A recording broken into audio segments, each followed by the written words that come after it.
Hello hello hello. तो बहुत भारी डिमांड आ रही थी कि सर ये जो अपनी 20 मिनट वाली सीरीज़ है ये बहुत ज़्यादा हेल्पफुल है, बहुत ज़्यादा इफ़ेक्टिव है चीज़ों को रिवाइज़ करने के लिए और मेमोराइज़ करने के लिए। तो सर इस सीरीज़ के अंदर बाकी सारे के सारे चैप्टर्स आप डालते रहना, बट सबसे पहले आप हमें रे ऑप्टिक्स करवा दो, क्योंकि रे ऑप्टिक्स हमें लगता है इतना बड़ा चैप्टर है कि वो रिवाइज़ हो ही नहीं पाता। जब भी उसको रिवाइज़ करने बैठते हैं हमेशा वही 3-4 घंटे का समय लग जाता है, राइट? तो चलो मेरे साथ रिवाइज़ करो आज रे ऑप्टिक्स को। हम सिर्फ और सिर्फ 30 से 40 मिनट, तो मैंने यहाँ पर ऑन एन एवरेज 35 मिनट का टाइम लिया है, और लगभग 30 से 40 मिनट का हमें समय लगेगा। और मैं आपको बेस्ट तरीके से पूरा का पूरा रे ऑप्टिक्स रिवाइज करवाऊंगा, मेमोराइज करवाऊंगा। और अगर आप इस सेशन को एक से ज़्यादा बार देख लोगे तो फिर आपका रे ऑप्टिक्स का क्वेश्चन गलत होने के चांसेस बहुत कम होंगे, राइट? ऐसा नहीं है, बाकी जैसे यूट्यूब के ऊपर आप देखते हो कि सिर्फ और सिर्फ फॉर्मूलाज वगैरह मैं यहाँ पर खड़ा होके वर्बली आपको बोल दूंगा, ऐसा नहीं है। मैं एक एक चीज आपको एक्सप्लेन करूंगा, आप लोगों को पता है मेरी स्टाइल पढ़ाने की, राइट? और विथ एग्जांपल्स मैं चीजों को एक्सप्लेन, राइट? तो आपको हर एक चीज अच्छे से समझ में आती रहेगी, राइट? तो विदाउट वेस्टिंग एनी टाइम हम लोग शुरू करते हैं हमारा आज का सेशन। रिक्वेस्ट बस इतनी सी है कि आप लोग हमारे इस चैनल पर अगर नए हो तो चैनल को सब्सक्राइब करके रख लो, क्योंकि इस चैनल के ऊपर बहुत कुछ आने वाला है आने वाले सेशन के अंदर। और अगर आप ऑलरेडी हमारी इस फैमिली का हिस्सा हो तो आप ज़्यादा से ज़्यादा बच्चों के साथ में शेयर करो, ज़्यादा से ज़्यादा संख्या में लाइक करो, ताकि हमारे इस चैनल के बारे में और भी बच्चों को पता चले और भी लोग इस चैनल के माध्यम से फ़ायदा पहुंचा। ठीक है, तो शुरू करते हैं। देखो, सबसे पहली जो बात है रे ऑप्टिक्स की वो है रिफ्लेक्शन। ठीक है, तो रिफ्लेक्शन, लॉज ऑफ रिफ्लेक्शन तो सबको पता ही है कि नॉर्मल, इंसिडेंट रे और रिफ्लेक्टेड रे तीनों एक ही प्लेन में है। और नॉर्मल के साथ में इंसिडेंट रे जितना एंगल बनाती है, जिसको अपन इंसिडेंट एंगल बोलते हैं, उतना का उतना ही एंगल रिफ्लेक्टेड रे भी बनाती है, जिसको अपन रिफ्लेक्टेड एंगल बोलते हैं, राइट? तो एंगल ऑफ रिफ्लेक्शन बोलते हैं, ठीक है ना? तो ये बेसिक लॉ है। मतलब इनफैक्ट आप जितनी भी आगे चीजें पढ़ने वाले हो ना, वो आपको लगेगा कि कोई नया फॉर्मूला है, बट ऐसा है नहीं, है ना? बहुत आसान है, उसी के ऊपर बेस्ड है सब कुछ। ठीक है, तो इसको अपन एक बार अच्छे से देख लेते हैं। तो सबसे पहला कॉन्सेप्ट जिसके ऊपर क्वेश्चन टिक जाते हैं वो मैं आपको बताते हुए चलता हूँ, is about rotation of plane mirror. तो आपको सीधा हथियार ध्यान में रखना है कि जब भी मिरर को रोटेट किया जाता है बाय एन एंगल थीटा, तो मिरर के साथ साथ नॉर्मल भी उतने ही एंगल से रोटेट हो जाता है, वो भी थीटा एंगल से, राइट? और उसकी वजह से जो रिफ्लेक्टेड रे है उसके अंदर जो रोटेशन आता है सेम डायरेक्शन के अंदर, अगर आप मिरर को क्लॉकवाइज घुमा रहे हो तो नॉर्मल भी क्लॉकवाइज घूमेगा, और रिफ्लेक्टेड रे जो है वो भी आपको क्लॉकवाइज घूमते हुए नजर आएगी। बट कितने एंगल के द्वारा घूमते हुए नजर आएगी?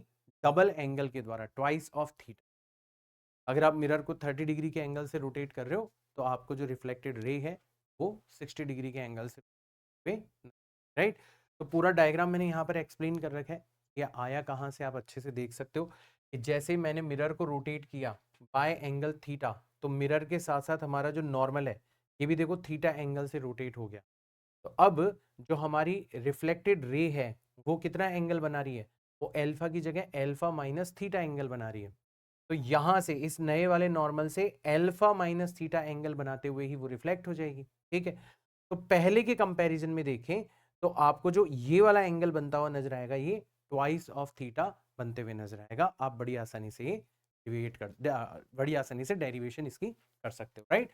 तो ये पहला हथियार है। हथियार ध्यान रखना है, डायरेक्ट इसके ऊपर क्वेश्चंस आप लोगों को पूछे जा सकते हैं। जैसे ये क्वेश्चन देखो, ये पूछा जा चुका है, beam of light from a source L is incident normally on a plane mirror fixed at a certain distance x from the source। ठीक है, तो हमारा जो सोर्स है, ठीक है, वहां से x डिस्टेंस पर एक प्लेन मिरर रखा हुआ, ये रखा हुआ, तो यहां पर जाके लाइट टकरा रही है और वापस से रिफ्लेक्ट होकर यहाँ पर पहुंच रही है। ठीक है ना? Now the beam is reflected back as a spot on scale placed just above the source. तो यहाँ पर एक आपने स्केल रखा हुआ है, तो यहाँ पर उसका स्पॉट बनता हुआ नजर आ रहा है। when the mirror is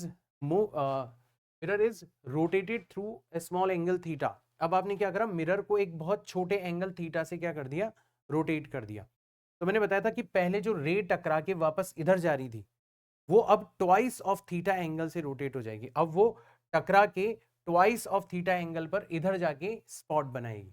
तो आपसे यही पूछा गया है कि बताओ ये जो y डिस्टेंस पर स्पॉट बना तो एंगल थीटा जो होगा वो y और x की टर्म्स में कितना होगा? सर बहुत आसान है, यहाँ पर जो एंगल बन रहा है वो ट्वाइस ऑफ थीटा है, और एंगल किसके बराबर होता है, यहाँ पर बन रहा है arc y divided by radius, radius कितनी है अपनी ऑन एन एवरेज x है। तो सर हम यहाँ पर क्या करेंगे, ट्वाइस ऑफ थीटा की वैल्यू निकालेंगे कि ट्वाइस ऑफ थीटा हो जाएगा y अपॉन x, तो थीटा की वैल्यू कितनी हो जाएगी, y डिवाइडेड बाय 2x हो जाएगी। कितना आसान हो गया। तो ऑप्शन नंबर 4 आपका यहाँ पर करेक्ट हो जाएगा। तो ये रोटेशन वाला जो हथियार है ये थोड़ा सा इंपॉर्टेंट है, इसके ऊपर क्वेश्चन अक्सर आते रहते हैं। ठीक है, दूसरे हथियार की बात करते हैं भाई। अब दूसरा हथियार है एंगल ऑफ डिविएशन वाला, कि जब भी आपकी रे मिरर से टकराती है तो कितने एंगल से डिविएट हो जाती है। ठीक है, तो जो एंगल ऑफ डिविएशन होता है, अगर एक मिरर से टकरा के डिविएट हो रही है तो वो होता है 180 माइनस थीटा।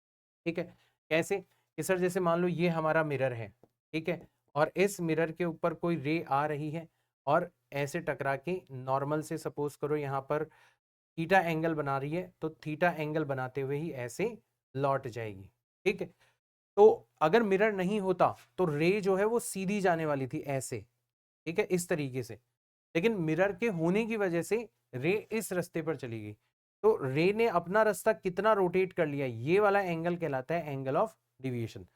जाने वाली थी इधर, चली गई इधर, तो कितना एंगल का डिफरेंस आ गया, that is angle of deviation. तो सर डेल्टा, थीटा और थीटा, इन तीनों का सम, क्योंकि एक ही स्ट्रेट लाइन पर बनने तो 180 होगा, इसका मतलब सर पक्का डेल्टा जो होगा वो कितना हो जाएगा, 180 माइनस ट्वाइस ऑफ थीटा हो जाएगा। एक मिरर से जब भी रिफ्लेक्शन होता है ना, तो इतना डिविएशन आपका यहाँ पर प्रोड्यूस होते हुए आपको नजर आता है। ठीक है, ये चीज आप लोगों को ध्यान में रखनी। अब क्वेश्चन पता है इंटरेस्टिंग कब बनता है, तब बनता है जब आपके दो मिरर हो, तो दो मिरर दे रखे हो और नेट डिविएशन आपसे पूछा जाए by two mirrors at some angle theta. तो ये आपका पहला मिरर है, या आपका दूसरा मिरर है, दोनों को आपने थीटा एंगल पर रखा हुआ है, और एक मिरर के ऊपर आपकी कोई रे आके इंसिडेंट हो रही है एल्फा एंगल, तो सर एल्फा एंगल बनाते हुए ये लौट जाएगी। तो जो बाकी का एंगल बचा वो कितना बचा, 90 माइनस एल्फा बचा। अच्छा, जब वो यहाँ पर जाएगी तो यहाँ पर दोबारा से उसका रिफ्लेक्शन होगा। मान लो नॉर्मल अपन ड्रॉ करते हैं और एंगल जो बनता है वो बीटा है, तो बीटा ही एंगल पर रे जो है वो जाके लौट जाएगी। तो अगर ये एंगल बीटा है तो ये जो बाकी बचा हुआ एंगल है वो हो जाएगा 90 माइनस बीटा। तो पहले इस मिरर ने रोटेट किया, तो इस मिरर से कितना डिविएशन जनरेट हुआ, 180 माइनस एल्फा। फिर इसने डिविएट किया, कितना डिविएशन जनरेट हुआ, 180 माइनस बीटा। तो टोटल डिविएशन कितना हो जाएगा, 180 और 180 तो ऐड हो जाएंगे 360, और अल्फा और बीटा ऐड होके अल्फा प्लस बीटा हो जाएगा। इतना प्लस इतना मतलब total 360 minus twice of alpha beta, इतना आपका एंगल ऑफ डिविएशन यहाँ पर प्रोड्यूस हुए नजर आएगा। अब एक चीज नोटिस करो कि ट्राइंगल के इस एंगल का, इस एंगल का और इस एंगल का सम कितना होना चाहिए, 180 डिग्री होना चाहिए। तो उस रिलेशन को यूज करोगे ना तो आप देखोगे ये जो थीटा है ना, यही आपको किसके इक्वल नजर आएगा, अल्फा प्लस बीटा के इक्वल नजर आएगा। तो आप देखोगे कि यहां पर जो नेट एंगल ऑफ डिविएशन है वो कितना मिलता है हमेशा, वो मिलता है 360 degree minus twice of theta. ये चीज आप लोगों को ध्यान में रख, ये चीज आप लोगों को ध्यान में रख। तो ये आपका हो जाता है नेट एंगल ऑफ डिविएशन।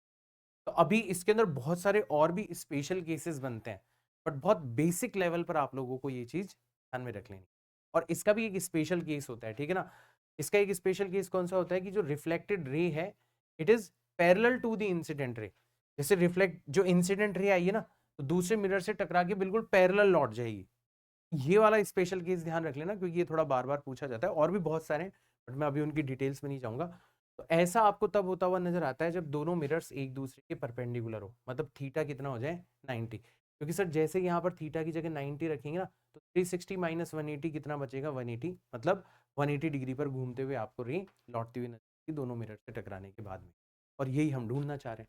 तो ये वाला जो स्पेशल केस है ये थोड़ा सा इंपॉर्टेंट है, ये आप लोग याद रख सकते हैं। ठीक है, तो ये तो अपने आप में एक क्वेश्चन है ना, ये जो मैं बता रहा हूँ आपको ये अपने आप में एक क्वेश्चन है, और ये आप लोगों से क्वेश्चन की टर्म्स के अंदर आ जा सकता है। ठीक है, चलो नेक्स्ट हथियार के ऊपर चलते हैं अपन। अब अपन बात करते हैं स्फेरिकल मिरर्स की। तो दो तरीके के स्फेरिकल मिरर्स हो सकते हैं। अगर आप किसी स्फीयर का एक छोटा सा हिस्सा काट के अलग निकाल लो और एक तरफ की सरफेस को आप रिफ्लेक्टिंग सरफेस बना दो, दूसरी तरफ पॉलिश करके, राइट, तो जो मिरर बनता है वो प्लेन मिरर नहीं होगा, वो कैसा मिरर कहलाएगा, वो स्फेरिकल मिरर कहलाएगा, राइट।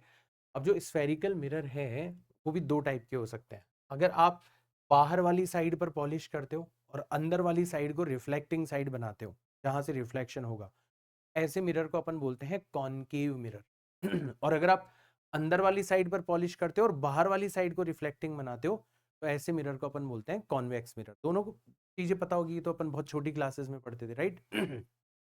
फिर अपन बात करते हैं किसकी, साइन कन्वेंशन की, क्योंकि जितने भी आगे हम फॉर्मूले पढ़ने वाले हैं वो सारे के सारे विथ साइन कन्वेंशन ही आपको यूज करने हैं, ठीक है। तो साइन कन्वेंशन क्या कहता है कि ये वाला जो पॉइंट होता है ना, it is middle of the mirror, तो अपन कहते हैं पोल। तो पोल को आप मान लो ओरिजिन। अब यहां पर एक एक्स एक्सिस आपने ड्रॉ कर दिया और एक वाई एक्सिस आपने ड्रॉ कर दिया, तो जो इंसिडेंट रे की डायरेक्शन है वो तो कहलाएगी आपकी पॉजिटिव एक्स एक्सिस, ठीक है। तो कार्टेशियन कोऑर्डिनेट सिस्टम में भी तो ऐसा ही होता है ना कि ये वाला एक्सिस पॉजिटिव होता है और ये वाला एक्सिस नेगेटिव होता है, ठीक है।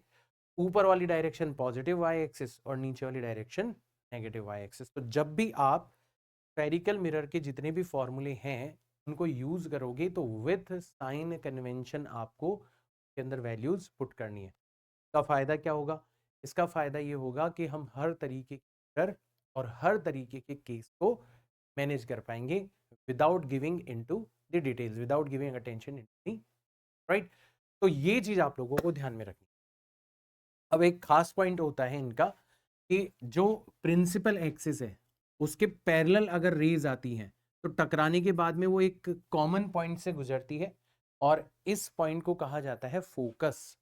तो जो फोकस होता है ना, वो सेंटर ऑफ कर्वेचर इसके जस्ट मिडिल में होता है, पोल और सेंटर ऑफ कर्वेचर के जस्ट मिडिल में। यानी कि जो फोकल डिस्टेंस होती है वो रेडियस ऑफ कर्वेचर के कंपैरिजन में हमेशा हाफ होती है, अगर आपका स्फेरिकल मिरर है तो इसका अपर्चर छोटा हो। मतलब अपन पैरेक्सियल रेज के बारे में बात कर रहे हैं, जो एक्सिस के आसपास वाली रेज है। अगर बहुत ज्यादा दूर चले जाओगे ना तो फिर आपको एग्जैक्ट कैलकुलेशन करनी पड़ेगी, बट वो हमारे सिलेबस के अंदर इंक्लूड नहीं किया गया है, राइट। तो बेसिक आपको इतना ध्यान रख लेना, ठीक है। अब अगर साइन कन्वेंशन के अकॉर्डिंग देखें तो सर इस वाले मिरर का जो कॉनकेव मिरर है इसका तो सेंटर ऑफ कर्वेचर भी नेगेटिव साइड पर है और इसका तो फोकस भी नेगेटिव साइड पर है। मतलब इसकी जो रेडियस ऑफ कर्वेचर है वो भी नेगेटिव लिखी जाएगी और इसकी जो फोकल लेंथ है वो भी नेगेटिव लिखी जाएगी, राइट। तो कॉनकेव मिरर के लिए जो फोकल लेंथ होती है और जो रेडियस ऑफ कर्वेचर होती है वो according to sign convention negative लिखी जाती है, जबकि कॉन्वेक्स मिरर के लिए फोकल लेंथ और रेडियस हमेशा पॉजिटिव लिखी जाती है। Very very important, right. बाकी मिरर फॉर्मूला तो सबको पता ही है, 1/v + 1/u is 1/f।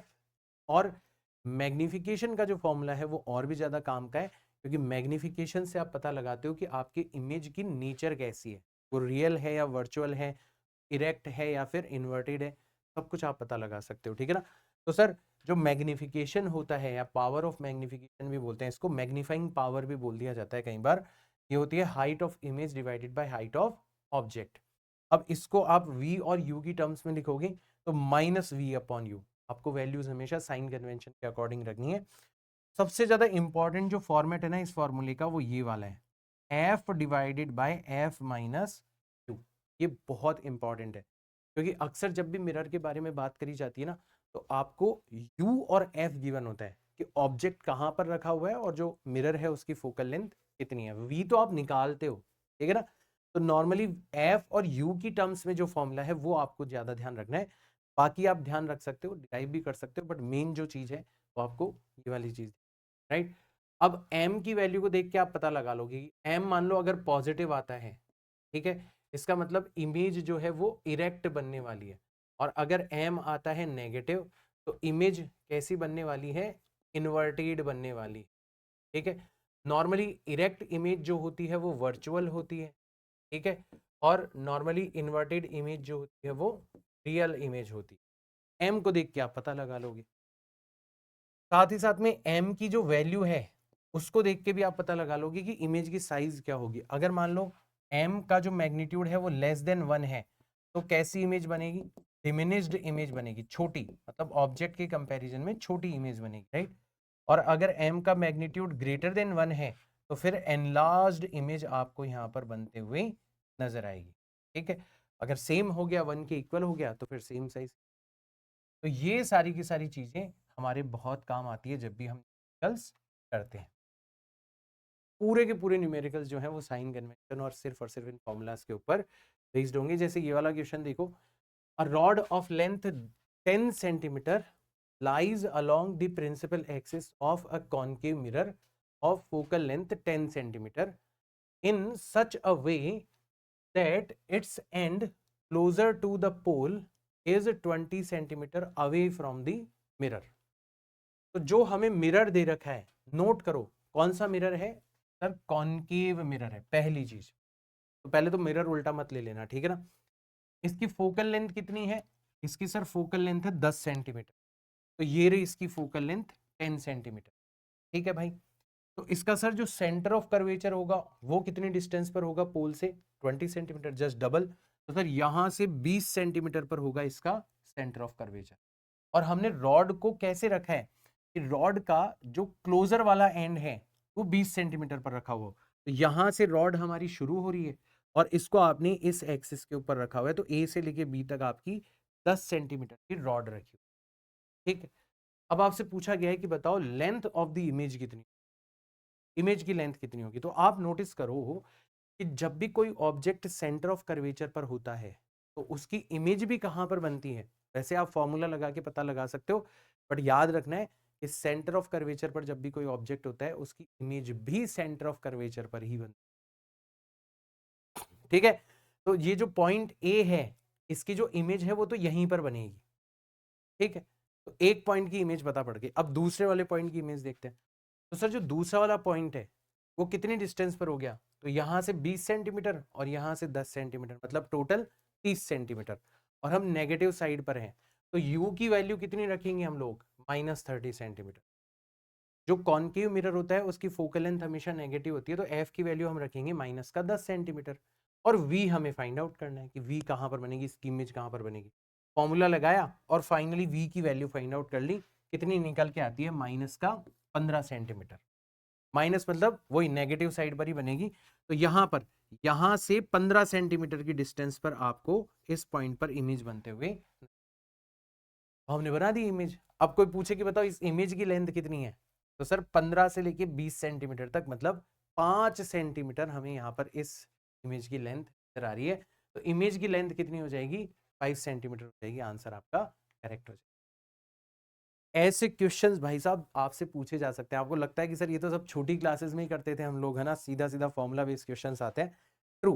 But थोड़ा सा दिमाग लगवाया जाएगा, थोड़ा सा घुमाया जाएगा आपको, तो ये चीज आप लोगों को, नॉर्मली जो स्पेशल केसेस होते हैं ना, जो जो ट्रिवियल केसेस होते हैं, है ना, जहां पर कोई झोल छुपा हुआ होता है, ठीक है, उसका कहीं ना कहीं यूज होता है। जैसे यहाँ पर किसका यूज हो गया कि अगर सेंटर ऑफ कर्वेचर पर कोई ऑब्जेक्ट है तो उसकी इमेज भी कहां पर, सेंटर ऑफ कर्वेचर पर, राइट।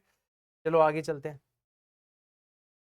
अब अपन बात कर लेते हैं थोड़ा सा दूसरे फिनोमिना के बारे में जो कि हम लोग रे ऑप्टिक्स के अंदर कवर करते हैं, दैट इज कॉल्ड रिफ्रैक्शन। तो जो रिफ्रैक्शन होता है, ठीक है, तो लॉस तो सबको पता ही है कि इंसिडेंट, नॉर्मल और रिफ्लेक्टेड रेज जो होती है वो कोप्लेनर होती है। और सर रिफ्लेक्शन में तो आई और आर दोनों बराबर होते थे, एंगल ऑफ इंसिडेंस और एंगल ऑफ रिफ्लेक्शन। यहाँ पर क्या होगा दोनों के बीच का रिलेशन, तो यहाँ पर वो रिलेशन होता है according to Snell's law. Snell's law क्या कहता है कि sine of i divided by sine of r जो होगा वो हमेशा mu f divided by mu i के इक्वल। म्यू एफ का मतलब कि फाइनली किस मीडियम के अंदर रे एंटर कर रही है, और म्यू आई का मतलब इनिशियली रे किस मीडियम के अंदर चल रही थी। तो जब भी रे एक मीडियम से दूसरे मीडियम के अंदर एंटर करती है तब आपको उसका पाथ डिविएट होता हुआ नजर आता है, that is known as refraction. और आई और आर, एंगल ऑफ इंसिडेंस और एंगल ऑफ रिफ्रैक्शन, दोनों ही आप नॉर्मल से मेजर करते हो, तो इनके बीच का रिलेशन क्या होता है वो आप अकॉर्डिंग टू दिस फॉर्मूला निकाल सकते हो। फिर जब आप वेव ऑप्टिक्स में जाओगे ना तो वहां पर आप इसको और भी तरीके से लिख सकते हो, जैसे इस रेशियो को, मतलब mu f divided by mu i, तो अगर आप स्पीड की टर्म्स में लिखोगे तो उल्टा हो जाएगा, V I divided by V F. अगर लेमडा वेवलेंथ की टर्म्स में लिखोगे तो lambda I divided by lambda F हो जाएगा। तो ये सारी चीजें आप लोगों को पता होनी चाहिए। ध्यान रखना बेटा, जब भी रिफ्रैक्शन होता है तो स्पीड चेंज हो जाती है, वेवलेंथ चेंज हो जाती है, बट इनका ओवरऑल इफेक्ट जो होता है वो फ्रीक्वेंसी के ऊपर नेग्लिजिबल होता है, मतलब फ्रीक्वेंसी के अंदर कोई भी चेंज नहीं आता। इंसिडेंट रे की फ्रीक्वेंसी और रिफ्लेक्टेड रे की फ्रीक्वेंसी, रिफ्रैक्टेड रे की फ्रीक्वेंसी एग्जैक्टली सेम रहती है, ध्यान रखना है आपको। Normally incident ray is not deviated. अगर मान लो कोई रे नॉर्मल डायरेक्शन में चली जाए, मतलब आई जीरो हो जाए, तो फिर आर भी जीरो होगा, मतलब वो सीधा अपने पाथ के ऊपर चली जाएगी। ये स्पेशल चीज है कि आप लोगों को ध्यान में रख लें, राइट। क्वेश्चन कैसे पूछे जाएंगे, आई होप दिख रहे होंगे, है ना। थोड़ा सा इंक मैंने दूसरी यूज कर रखी है। Light travel through a glass plate of T thickness और इसका जो रिफ्रैक्टिव इंडेक्स है वो कितना दे रखा है आपको, एन दे रखा है। If c is the velocity of light in vacuum, है ना, the time taken by the light to travel this thickness of glass is, तो आपको पता है कि जैसे आप ग्लास के अंदर एंटर करोगे तो स्पीड चेंज हो जाएगी, और स्पीड्स का जो रेशियो होता है कि ये एयर की स्पीड हो गई, ये ग्लास की स्पीड, तो यहां पर उल्टा हो जाएगा, ग्लास का रिफ्रैक्टिव इंडेक्स आएगा ऊपर और एयर का आएगा। तो आप नोटिस करो कि जो ग्लास की स्पीड होगी उसको आप इधर ले जाओ, और जो एयर की स्पीड होगी उसको ग्लास के रिफ्रैक्टिव इंडेक्स से डिवाइड कर दो। मैंने सब कुछ यहाँ पे करके बता रखा है। तो बेसिकली ग्लास के अंदर जो स्पीड निकल के आएगी वो कितनी निकल के आएगी, एयर के अंदर या वैक्यूम के अंदर स्पीड डिवाइडेड बाय ग्लास का रिफ्रैक्टिव इंडेक्स। एयर के कंपैरिजन में हमेशा स्पीड कम हो जाती है मीडियम में जाने पर। कितना कम हो जाती है सर, मीडियम के रिफ्रैक्टिव इंडेक्स से आप डिवाइड कर दो वैक्यूम की स्पीड, राइट। तो ये चीज हमें पता पड़ गई। अब इतनी स्पीड से हमें चलना है, और इतनी स्पीड से हमें कितनी थिकनेस को कवर करना है सर, हमें तो टी थिकनेस को कवर करना है। कितना टाइम लगेगा, तो डिस्टेंस हमें पता पड़ गई टी, और स्पीड ऑलमोस्ट कितनी है हमारी, सी डिवाइडेड बाय एन, ठीक है। तो हम लोग इसको इससे डिवाइड कर देंगे, तो N T divided by C, इतना यहां पर हमें टाइम लगता हुआ नजर आएगा। N T divided by C, this will be your correct answer. तो आप आसानी से ऐसे क्वेश्चन सॉल्व कर सकते हो। अभी तो बहुत बेसिक क्वेश्चन है, बट हाँ बेसिक फंडा यही होगा। अगर कोई कॉम्प्लिकेटेड क्वेश्चन आएगा ना तो उसमें भी आपको थोड़ा सा इसी टर्म्स के ऊपर दिमाग लगा। चलो आगे बढ़ते हैं, यहाँ से नेक्स्ट क्वेश्चन पर चलते हैं। नॉर्मल शिफ्ट के बारे में बात करते हैं, इसके ऊपर भी बहुत सारे क्वेश्चंस बनते हैं। तो क्या होता है नॉर्मल शिफ्ट में, जैसे मान लो यहाँ पर कोई सिक्का रखा हुआ है ना, ये कोई लिक्विड है ट्रांसपेरेंट, और उसके बिल्कुल तलवे पर कोई सिक्का रखा हुआ है। आप जब बाहर से देखते हो यहाँ से, है ना, तो आप देखते हो कि ये आपको थोड़ा सा ऊपर उठा हुआ नजर आता है ड्यू टू रिफ्रैक्शन, ठीक है। कैसे कि सर यहाँ से जो रे सीधी जा रही है तो सीधे के सीधे निकल जाएगी, नॉर्मल इंसिडेंट। थोड़ा सा हल्के से एंगल आई के ऊपर जो रे इंसिडेंट हो रही है, तो अगर हम डेंसर मीडियम से रेयरर मीडियम के अंदर जाते ना, तो एंगल ऑफ रिफ्रैक्शन जो होता है वो ज्यादा होता है। थोड़ा बड़ा एंगल बनाते हुए इधर चली जाएगी। इसको अगर आप पीछे एक्सटेंड करोगे दोनों को, यहाँ कहीं पर ये मिलेंगी, मतलब इमेज जो बनेगी वो आपको यहाँ पर बनते हुए नजर आएगी।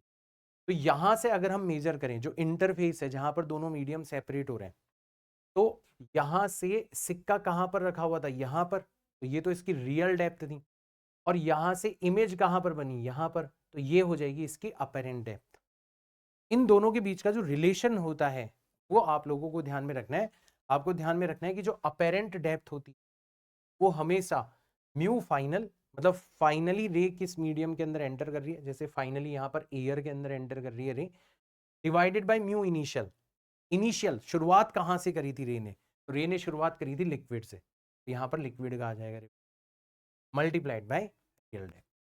बहुत पावरफुल फॉर्मूला है बेटा, बहुत काम आने वाला है आप, ठीक है। और इसके ऊपर एक क्वेश्चन इतनी ज्यादा बार पूछा जा चुका है तो वो मैं करवाना चाहूंगा आप लोगों को।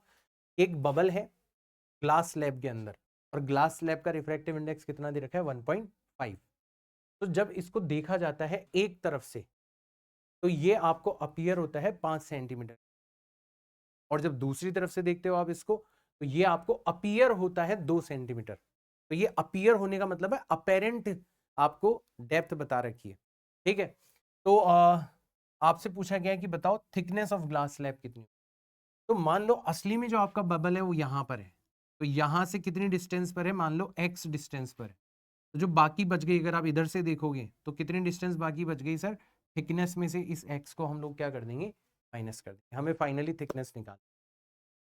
तो अगर यहां से देखोगे तो रियल डेप्थ कितनी हो गई x, और अपेरेंट डेप्थ आपको कितनी दे रखी है 5 सेंटीमीटर।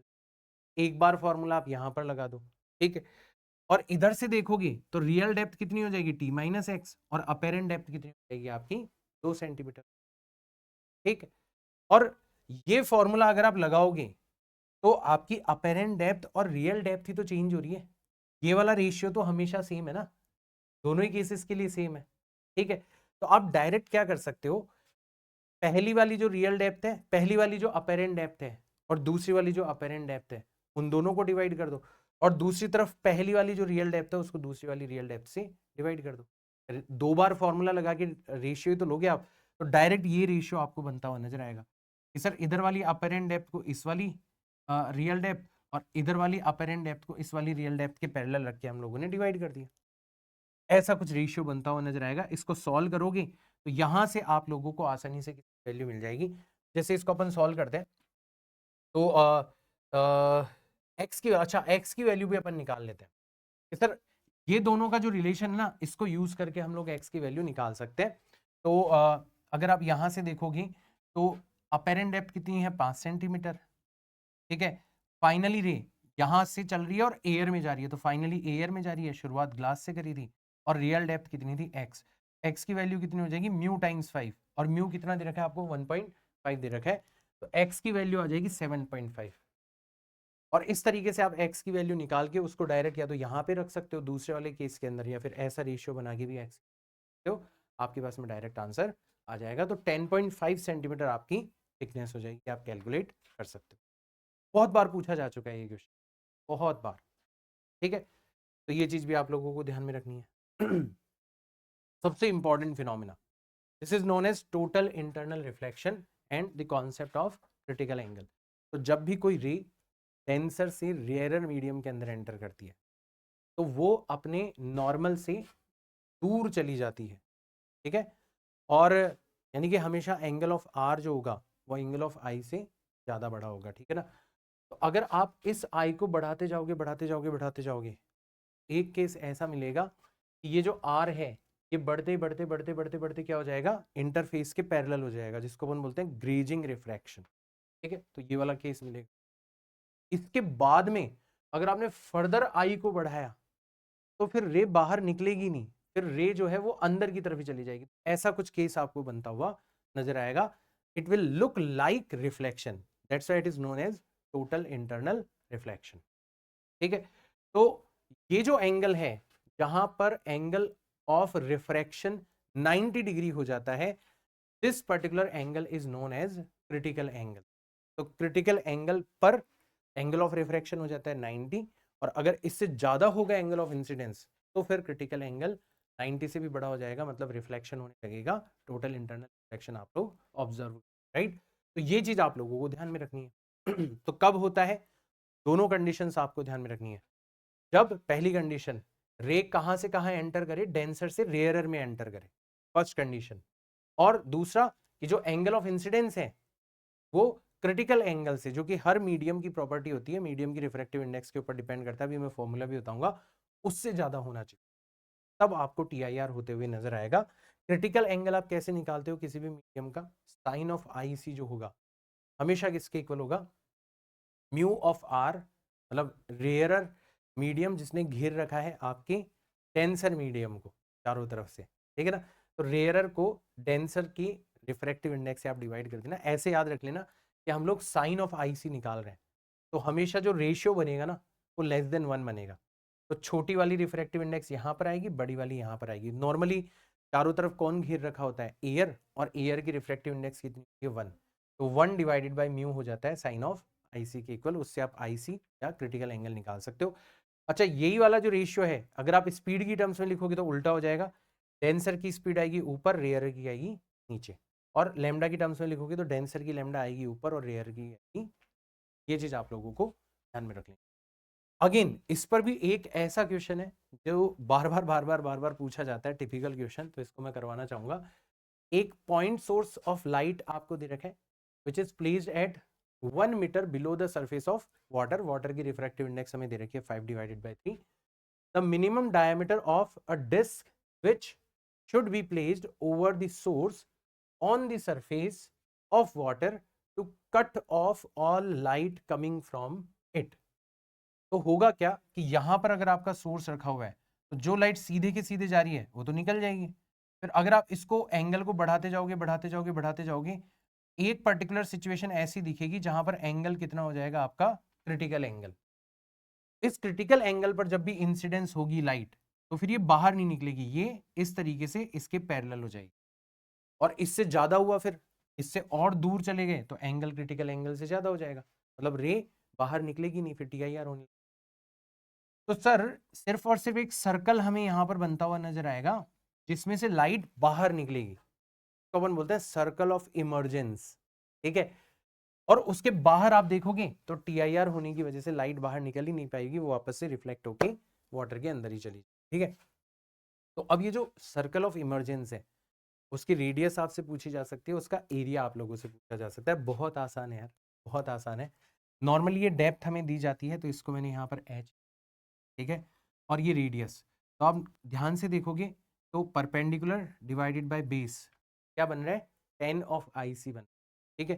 तो 10 ऑफ IC हो गया r डिवाइडेड बाय, ठीक है। तो अगर कोई पूछे बताओ साइन ऑफ IC कितना होगा, तो सर क्रिटिकल एंगल वाले फॉर्मूले के अकॉर्डिंग तो 1/μ हो जाएगा। और वैसे अगर इस ट्राइंगल को देखें तो ये r है, ये h है, तो ये वाली डिस्टेंस कितनी हो जाएगी, √r² प्लस h² हो जाएगी। तो परपेंडिकुलर डिवाइडेड बाय हाइपोटेनस मतलब r divided by √r² plus h²। बस इसको सॉल्व करना है हमें। तो सॉल्व करके मैंने बता दिया, यहाँ पर r आ जाएगा आपका h डिवाइडेड बाय √μ² माइनस 1। और इसी से फिर आप क्या कर सकते हो, एरिया वगैरह निकाल सकते हो। जैसे यहाँ पे तो खैर मैंने रेडियस निकाली है, वो फर्दर आप कैलकुलेशन कर सकते हो, ठीक है। तो ये आप लोगों को डायरेक्ट ध्यान में रख लेना है, ये सारी की सारी चीजें बहुत ज्यादा इंपॉर्टेंट है। तो r कितना निकल के आ रहा है, h डिवाइडेड बाय रूट के अंदर μ² माइनस, बाकी फिर एरिया वगैरह पूछे तो रेडियस आ गई, तो फिर आप एरिया भी बड़ी आसानी से निकाल ही सकते हो, ठीक। तो ये चीज भी आप लोगों को ध्यान में।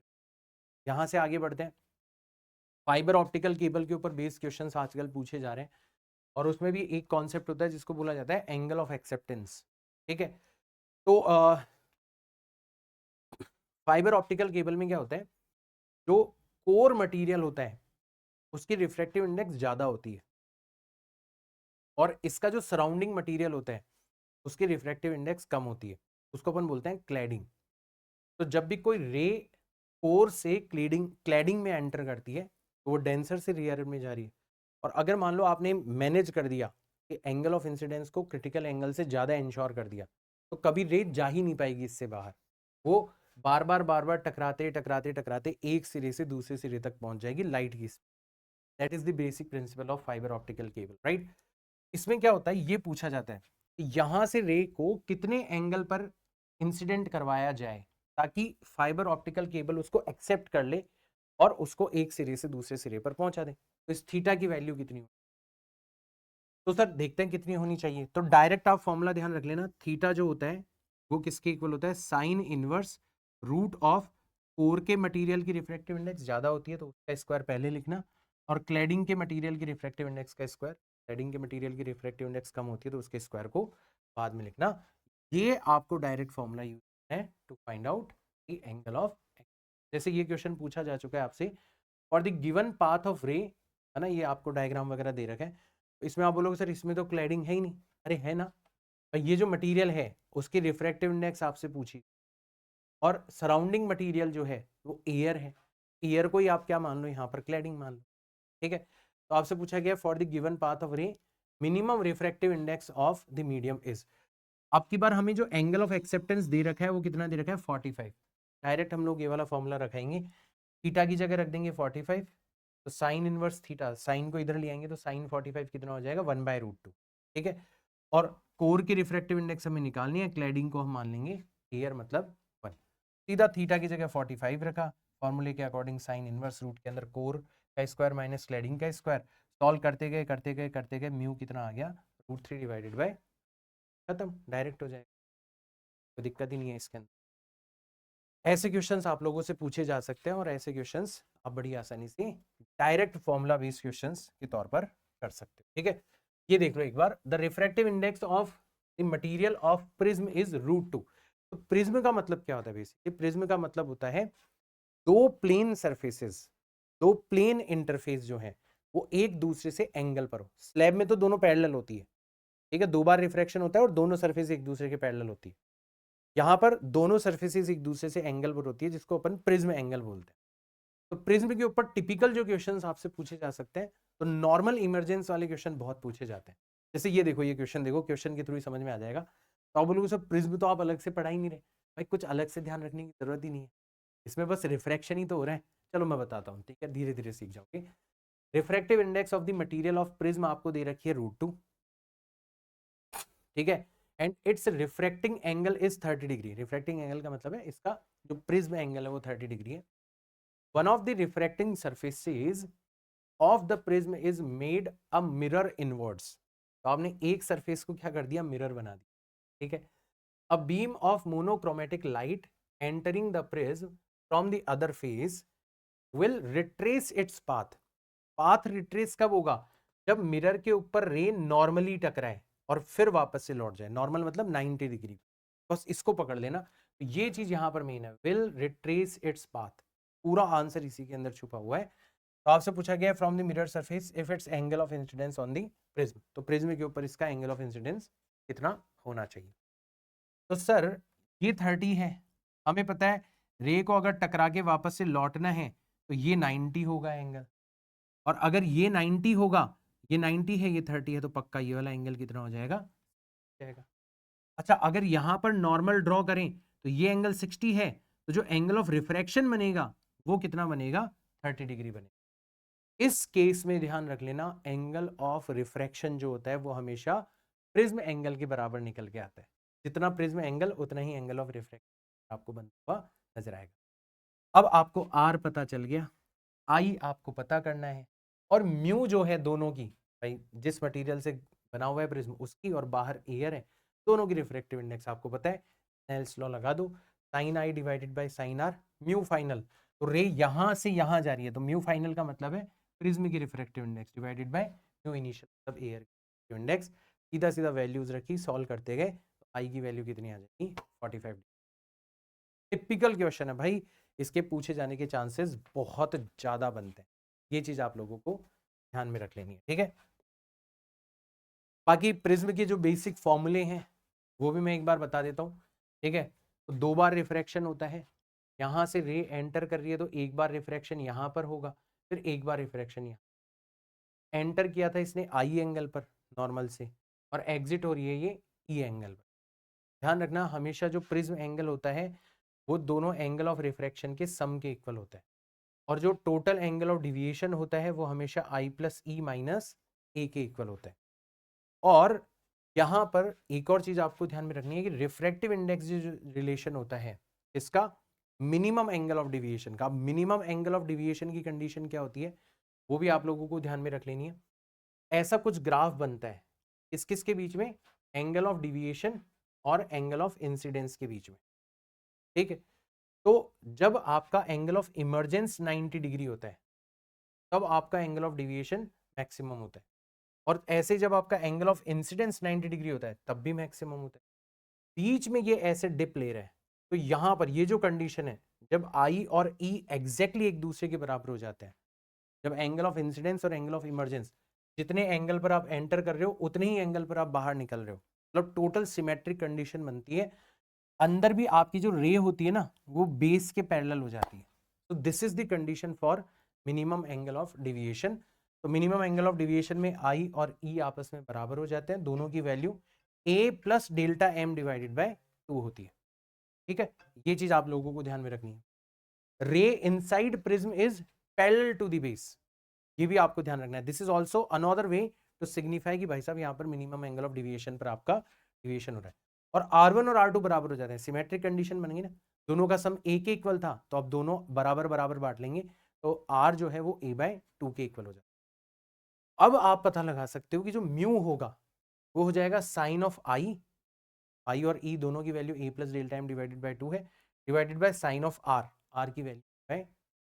इसी का एक अप्रोक्सीमेट वर्जन होता है ये, डेल्टा एम जो होता है वो हो जाता है ए टाइम्स रूट ए टाइम्स म्यू माइनस 1।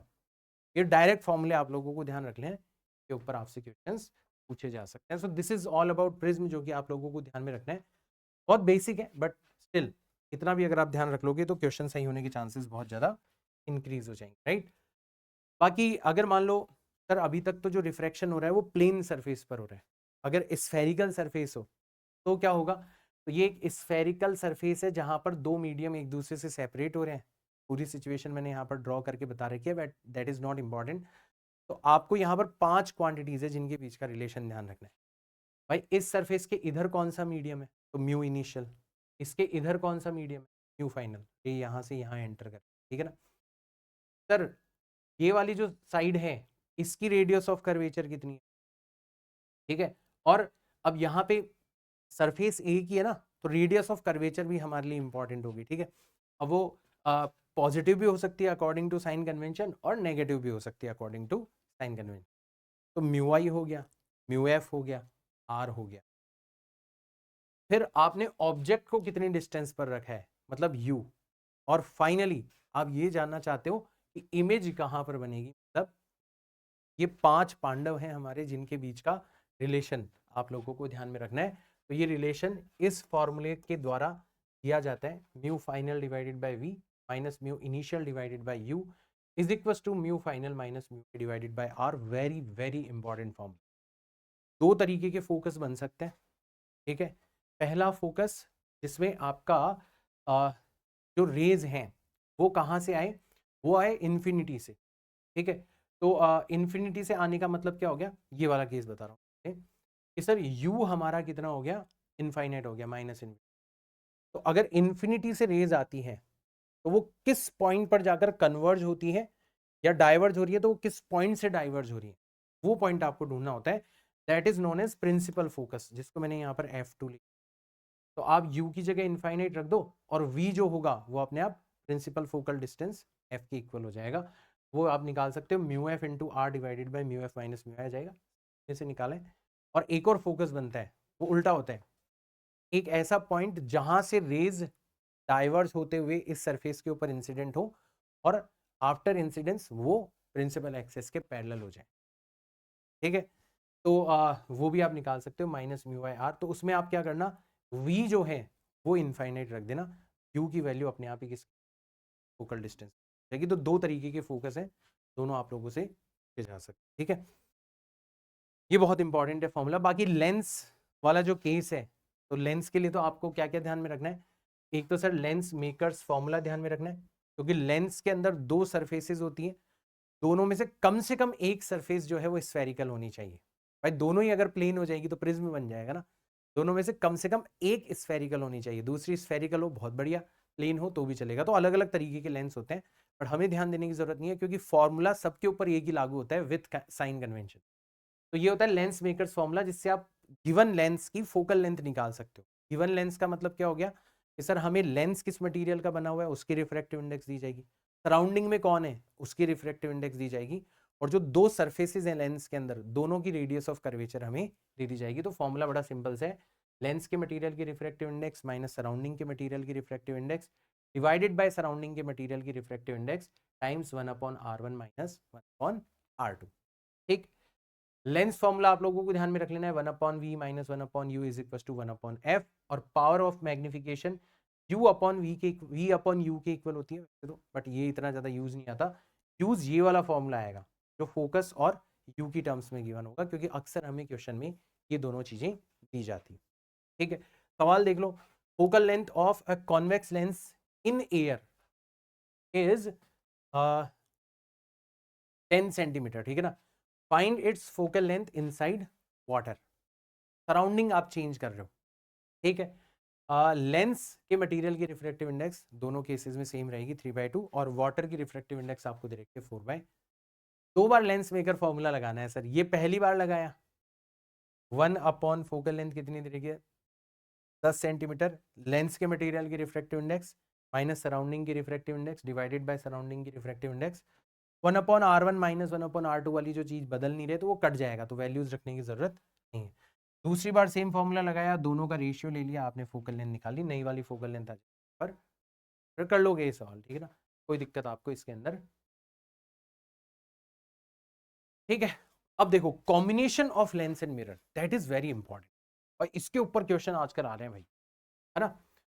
तो जैसे एक क्वेश्चन करवाता हूँ, फिर कुछ इंपॉर्टेंट चीजें जो कि आपको ध्यान, In an experiment, a convex lens of focal length 15 centimeter is placed coaxially, ठीक है, on optical bench in front of a convex mirror at a distance of 5 centimeter from it. तो पहले हमें क्या दे रखा है, एक कॉन्वेक्स लेंस दे रखा है जिसकी दोनों सरफेसेस कॉन्वेक्स होती है, इसको बाय कॉन्वेक्स लेंस बोला जाता है, बट नॉर्मली कॉन्वेक्स लेंस का मतलब ही, ठीक है ना। और ठीक है, in front of a convex mirror, ये एक कॉन्वेक्स मिरर है, इसके सामने रखा गया है इसको, और दोनों को एक ही एक्सिस पर माउंट किया गया है, और दोनों के बीच की डिस्टेंस कितनी दे रखी है आपको, 5 सेंटीमीटर। ध्यान से समझना, देखो क्वेश्चन कितना प्यारा है। It is found that an object and its image coincide. ऐसा कहा गया है कि जो ऑब्जेक्ट है ना वो, और जो फाइनली इमेज बनने वाली है वो एक ही जगह पर बन रही है। अब कैसे बन सकती है भाई एक ही जगह पर, कि यहां से सर रेज निकले, अब जो रेज निकलेंगी, ठीक है, वो कहीं ना कहीं किसी ना किसी पॉइंट पर जाकर कन्वर्ज हो रही होंगी, इमेज बना रही होंगी, बट वहां तक तो पहुंच ही नहीं पाएगी। क्यों? क्योंकि तुमने पहले ही क्या रख दिया, मिरर रख दिया। अब आप चाहते हो कि जहां से रेज इमर्ज हुई हैं वहीं पर वापस से पहुंच जाए, मतलब आप पाथ को रिट्रेस करवाना चाहते हो, और पाथ मिरर से रिट्रेस कब होता है, जब नॉर्मल इंसिडेंस हो। और स्फेरिकल मिरर के ऊपर नॉर्मल का मतलब क्या होता है, अलोंग द रेडियस। तो यहां से ये वाली जो रे जा रही है ना, वो अलोंग द रेडियस होनी चाहिए, मतलब अगर आप उसको आगे ले जाओगे, आगे ले जाओगे, तो वो इसके सेंटर ऑफ कर्वेचर पर जाकर मिलनी चाहिए, ठीक है ना। तो ये चीज आप लोगों को ध्यान में रखनी कि सर अगर हम ऑब्जेक्ट को इस तरीके से रखें कि इस लेंस के द्वारा जो फर्स्ट इमेज बने वो इस मिरर के सेंटर ऑफ कर्वेचर पर बन रही हो, तब तो हमारा काम हो जाएगा, क्योंकि रे जाएगी, नॉर्मल इंसिडेंस होगा, तो वापस से अपने ही पाथ को रिट्रेस करते हुए सेम पॉइंट पर इमेज बनाने। तो लेंस के द्वारा जो फर्स्ट इमेज बन रही है, जिसको तुम बनने नहीं दे रहे, वो कहां पर बननी चाहिए, मिरर के सेंटर ऑफ कर्वेचर पर। अब उसका मतलब क्या हुआ, तो सर जो मिरर है, ठीक है, उसकी हमें रिफ्रैक्टिव, उसके हमें दे रखी है the focal length of the convex में, कॉन्वेक्स लेंस, कॉन्वेक्स मिरर की फोकल लेंथ हमें फाइंड आउट करनी है, राइट। तो हमें पता है कि सेंटर ऑफ कर्वेचर जो होता है वो मिरर से कितने डिस्टेंस पर होता है सर, 2f डिस्टेंस पर होता है, ठीक है। तो हमें f फाइंड आउट करना है, ठीक है। हमारा ऑब्जेक्ट हमने कहां पर रखा, 20 सेंटीमीटर पर रखा ना, दिया हुआ लेंस से 20 सेंटीमीटर, ठीक। और ये डिस्टेंस 5 सेंटीमीटर। पहले अपन देखते हैं कि 20 सेंटीमीटर पर अगर ऑब्जेक्ट रखा हुआ हो, लेंस की फोकल लेंथ हमें दे रखी है, तो इमेज कहां पर बनेगी, तो हमने यहां पर लेंस फॉर्मूला लगा दिया, ठीक है। तो सबसे पहले हमने क्या करा, u हमारा हो गया -20 सेंटीमीटर, f हो गया +15 सेंटीमीटर, क्योंकि इसका फोकस जो होता है वो पॉजिटिव साइड पर है। तो 1/v -1/u is equal to 1/f वाला फॉर्मूला लगाया लगाया लगाया, v की वैल्यू कितनी आ गई यहाँ पर, 60 सेंटीमीटर। सर लेंस कहां पर बना रहे हैं, तो यहां से 60 सेंटीमीटर पर यहां पर जाकर हमारी इमेज बन रही है। तो ये टोटल डिस्टेंस कितनी होनी चाहिए, 60, मतलब 5 + 2f, 5 + 2f, ये मिला के कितनी होनी चाहिए, 60 होनी चाहिए। 5 को आप उधर भेज दो, 55 रह जाएगा, तो 2f इज इक्वल टू 55, मतलब f की वैल्यू कितनी, 27.5 आ जाएगी। कितना प्यारा क्वेश्चन है, ऑप्शन नंबर 1 हो जाएगा आपका। Very beautiful question, very beautiful question, right. तो अब देखो कुछ कुछ चीजें आप लोगों को ध्यान में रखनी है। पहली चीज कि जब भी आप लेंस का और मिरर का कॉम्बिनेशन लेते हो, तो ओवरऑल कॉम्बिनेशन जो होता है ना, वो मिरर की तरह एक्ट करता है। भाई वापस से टकरा के रेस जा रही है ना अल्टीमेटली, तो ओवरऑल कॉम्बिनेशन जो होता है, it always works as mirror. और इसमें भी क्या होता है, इसमें भी ये होता है, तो अच्छा मिरर की तरह बिहेव करता है, तो मिरर की जो पावर होती है ना, वो -1/f होती है। ओवरऑल मिरर बन रहा है, इसका मतलब -1/f इक्विवेलेंट, ठीक है। अब देखो क्या होगा, आपकी रे को अगर आप ट्रेस करोगे तो वो लेंस से 2 बार गुजरेगी। पहली बार लेंस से गुजरी तो पावर कितनी थी, 1/fl। फिर वो मिरर से टकराई तो मिरर की पावर होती है -1/fm, और फिर वापस से लेंस से गुजरी, यानी कि वापस से 1/fl। पावर्स को आप ऐड करते चले जाते हो तो आपको इक्विवेलेंट पावर मिल जाती है। तो पावर ऑफ लेंस हमेशा पॉजिटिव 1/f होती है, पावर ऑफ मिरर जो होती है वो हमेशा -1/f होती है। और ये इक्विवेलेंट पावर निकालने का फॉर्मूला होता है। इससे आप ये पता लगा सकते हो कि जो ओवरऑल कॉम्बिनेशन है वो किस तरीके के मिरर की तरह एक्ट कर रहा है, and this is very very very important. तो ये सारी की सारी चीजें आप लोगों को ध्यान में रखनी है, ठीक है। And that's all for the ray optics. Ray optics में जितने भी कॉन्सेप्ट हो सकते हैं विद एग्जांपल हम लोगों ने कवर कर लिया। अब इसको आप मल्टीपल टाइम देख लो ताकि ये चीजें आप मेमोराइज कर पाओ। अगला सेशन आप लोगों को कौन सा चाहिए वो आप मुझे कमेंट सेशन के अंदर बता सकते हो। मेरे हिसाब से नेक्स्ट आपको मुझे प्रोवाइड करवाना पड़ेगा ऑप्टिकल इंस्ट्रूमेंट्स एंड उसके बाद में वेव ऑप्टिक्स, ठीक है। तो आप लोग कमेंट के अंदर सजेस्ट करो, अदरवाइज मेरे हिसाब से नेक्स्ट जो सेशन आपको मिलेगा वो ऑप्टिकल इंस्ट्रूमेंट्स का मिलेगा, वो 15 से 20 मिनट का होगा, ठीक है ना। और उससे अगला जो सेशन आपको मिलेगा वो वेव ऑप्टिक्स का होगा, जो लगभग 20 से 25 मिनट का होगा। तो ये सेशंस हम लोग बनाते रहेंगे, आप लोगों का प्यार और सपोर्ट मिलता रहे। मिलता हूँ मैं आपसे नेक्स्ट क्लास के अंदर, तब तक के लिए tata bye bye, see all in next class. जय हिंद।